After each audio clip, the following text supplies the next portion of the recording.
Hello sir. हाँ जी। Sir आपने, मुझे नहीं पता औरों की लाइफ चेंज की है कि नहीं की, लेकिन मेरी लाइफ और मेरी बेटी की लाइफ ज़रूर चेंज की है। और वो अभी कॉलेज में आई है और she is got a 96% in medical.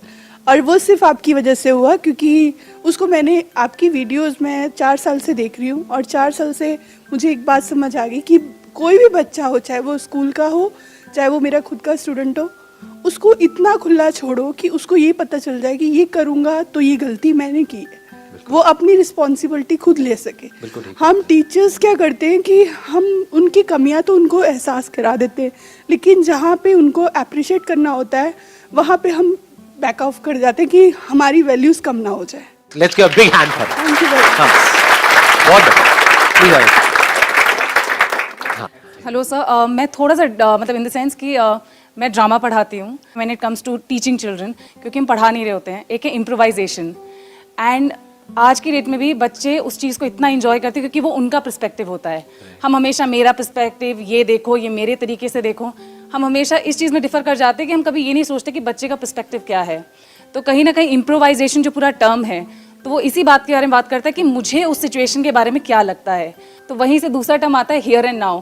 Drama का सबसे इंपॉर्टेंट होता है हियर एंड नाउ। हम एज एन एक्टर हम बड़ा प्रिपेयर करके चलते हैं कि जी ऐसा मेथड एक्टिंग और ये और वो, बट हम ये भूल जाते हैं कि जब उस मोमेंट पे कुछ भी हो सकता है। इट्स अ लाइफ फॉर्म, कुछ भी हो सकता है, और होता ही है। होता ही है। सो उस टाइम पर वो जो हियर एंड नाउ है ना, कि हाँ मैं यहाँ पर हूँ और मैं यहीं पर हूँ, वो मोमेंट जीना वो बहुत इंपॉर्टेंट है। Let's give a big hand for him.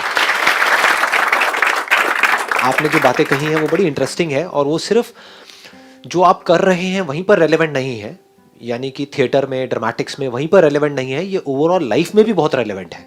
एक आपने बोला इम्प्रोवाइजेशन, कि लाइफ में हमेशा वैसा नहीं होता है जैसा हम सोचते हैं।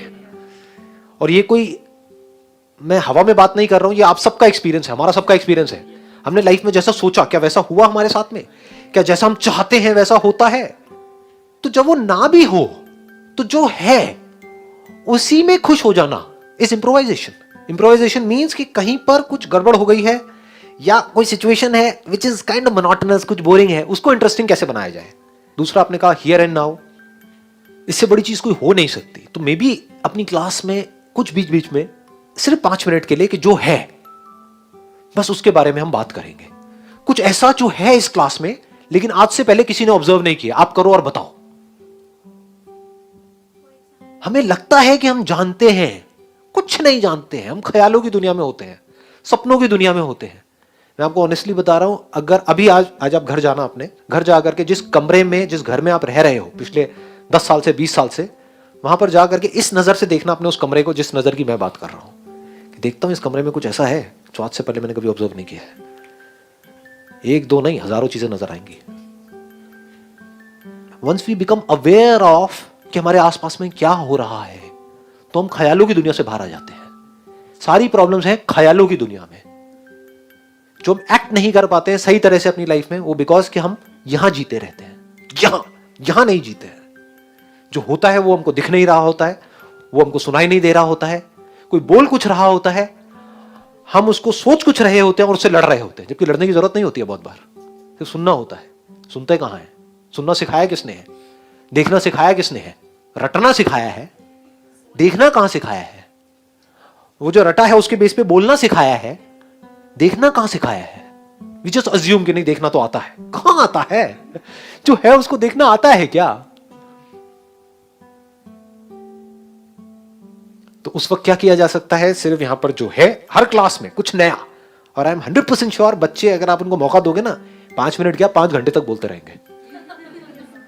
बोलो तो सही, कुछ ऐसा जो आज से पहले इस क्लास में नहीं था। वो कहेंगे हाँ, यहां पर इस दीवार पे, इस जगह पे ये निशान पहले नहीं था, ये मक्खी नहीं थी, ये मक्खी की आवाज नहीं थी।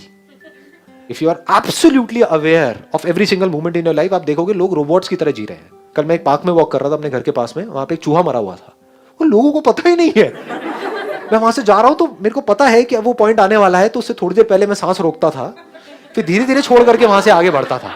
वो लोग गुमसाड़ की तरह चले जा रहे हैं, उनको होश ही नहीं है, उनको पता ही नहीं है वहां पे बदबू है, बस अपनी अपनी ख्यालों में खोए पड़े हैं। ये बहुत बड़ी क्वालिटी है, to be here and now. ये नहीं आया तो इंसान होने का कोई फायदा ही नहीं है, मशीन है।